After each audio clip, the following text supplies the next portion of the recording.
I'm so happy for you and the rest of, everyone joining the festival, that y'all get to be together and have that release. It's also fun to see this group of people that I made LINOLEUM with. I made during the pandemic pre-vaccine in upstate New York, in this little bubble that we made there. And it was the first thing I had done since the shutdowns. And it was just this lovely, nobody got sick. We somehow managed, and this was first round of COVID, no vaccine, when everyone was getting sick, and we managed to do it safely, and made this incredibly sweet and touching film that I encourage people to watch it, number one, but I also encourage people to watch it more than once. It just kind of continues to unfold like a flower, with things that are more and more poignant, more and more complex. And I'm so proud that that's what I'm here with. Oh, that's beautiful. I felt the same way watching it. I'm still sitting in it. I watched it a few days ago and it's still sitting with me. And you're right. It is like a flower. It kind of keeps blooming. And I watched it with my husband, and he knew a little bit, but I turned to him about 2/3 in, and he was tearing up, and he goes, he was like, it's incredibly touching in this way that sort of sneaks up on you, that just kind of is there, like in your spirit, deep down. And that's part of what Colin does so well with the writing and the direction, but also Ed Wu's filming and the art direction by Molly. There's a lot of elements that keep, I think, just lending itself to this texture that's both otherworldly but very childlike in its simplicity. Mm-hmm. I don't know. I'm proud of it. Damn right. Yes. No, that is such a lovely description. And it's true. I think also with there's a nostalgic factor. It feels very wondrous. There is that, your character keeps kind of bringing up this idea of doing something fantastic. There is that fantastical kind of element to the film.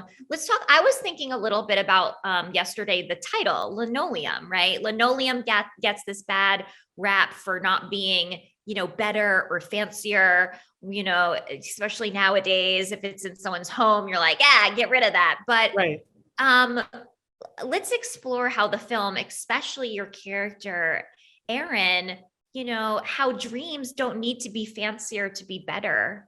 Right. Which is like, I just got goosebumps because that's such a thing. Even, do you know Tony Hale's children's book, The Next Big Thing? I don't, if you haven't read it, you should read it. It's ostensibly a children's book, but but it is about how we all can forget to be excited about the life you're having right now. And I realize in the world right now, sometimes that can be the smallest thing. And a lot of people are in a lot of distress, and I don't want to minimize that, but to speak to what you're talking about, that idea of always looking around the corner and always thinking like, and it's Cameron's character as well as Aaron's that thinks that he was nothing if he wasn't XYZ, if he didn't achieve this, if he didn't achieve that.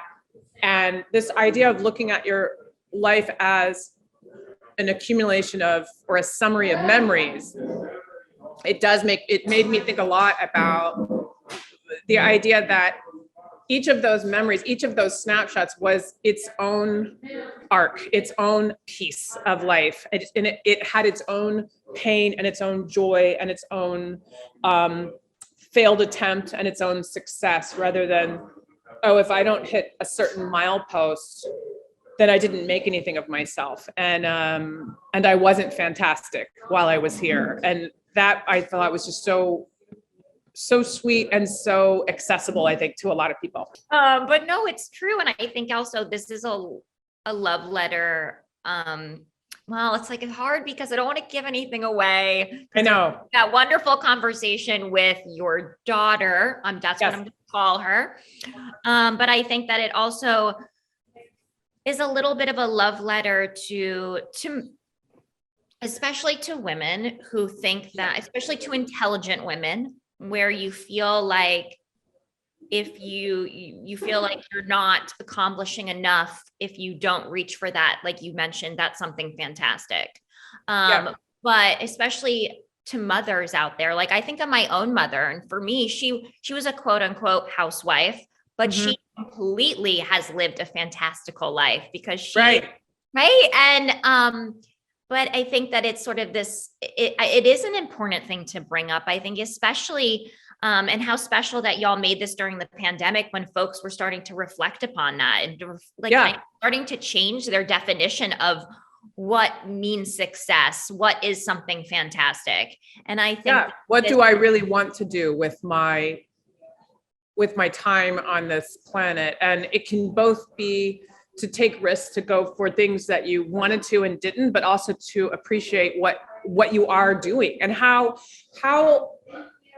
fantastic the ordinary is. yes, to just function and to be, there's a part of the film that's a dark message and a light message to me, that it's just like the difficulty to just be human, to just sort of live. And you see it in Cameron, you see it in Aaron. I know the conversation you're talking about with the daughter, I found very touching.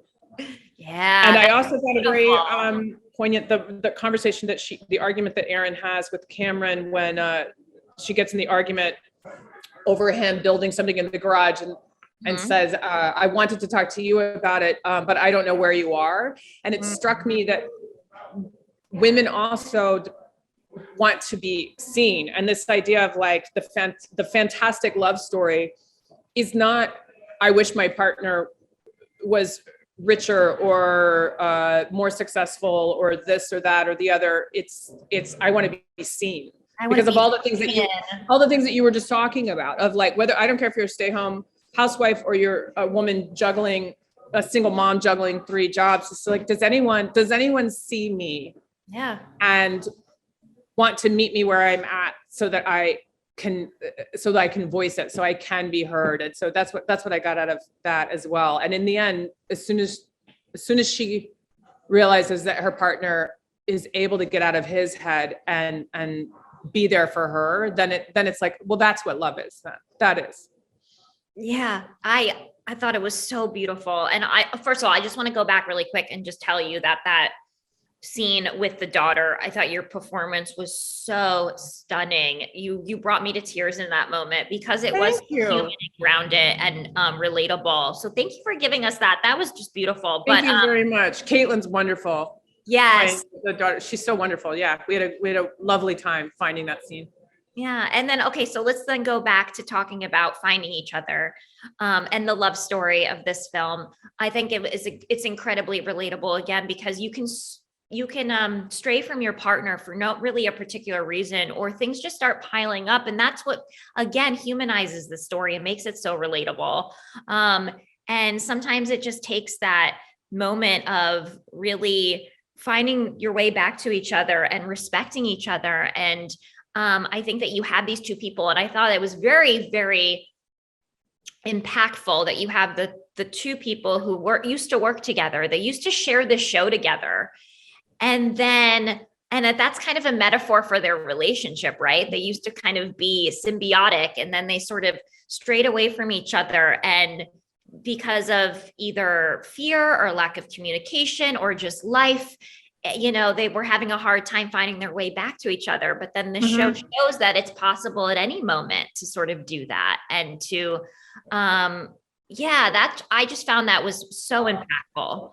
I did too. And it's sort of the show they have together, although it's science-based, it has a use your imagination quality to it. And the fact that it wasn't successful enough to be the thing that's how they pay their bills, which I think is how Aaron was looking at it. Like, she had to give up. And I think that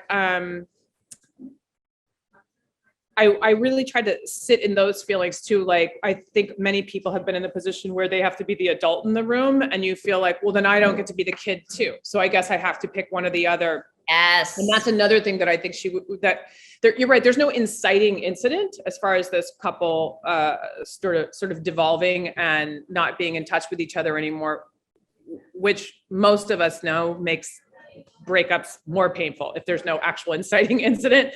And them finding their love and the intangible quality of what they have together when they're willing to do the work. And it does take work, but I think in the film, it shows it as, like we said, it's more about showing up for each other than this massive labor.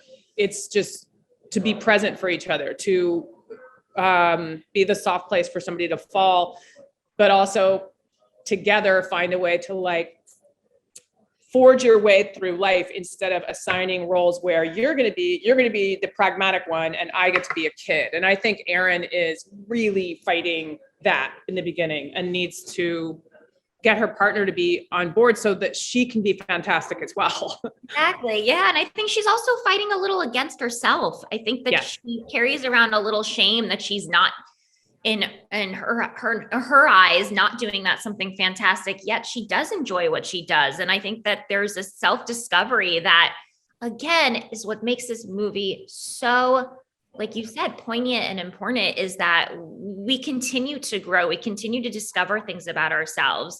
That never ends. And I think we see that with Erin. Like, she made a choice, but she's still coming to terms with that choice. And she's still figuring out what that choice means to her and what it means in her, you know, really her relationship with Cameron. And, you know, it's so beautiful.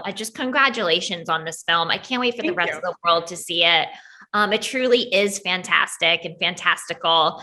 And I love too, it feels like this is a film that I want to show my 13-year-old niece and also my grandmother. Like, it's, you know, it's ageless. Yeah. It's an ageless story, a timeless story. So thank you. Thank you so much. Yeah, I hope you enjoy the rest of your festival. I will. You just made it better. Your questions just really reinvigorated how I feel about the film and made me and validated that in a way. I'm so glad that you got those things out of it. Oh, that's lovely. Thank you. Well, it was such a joy today, and enjoy.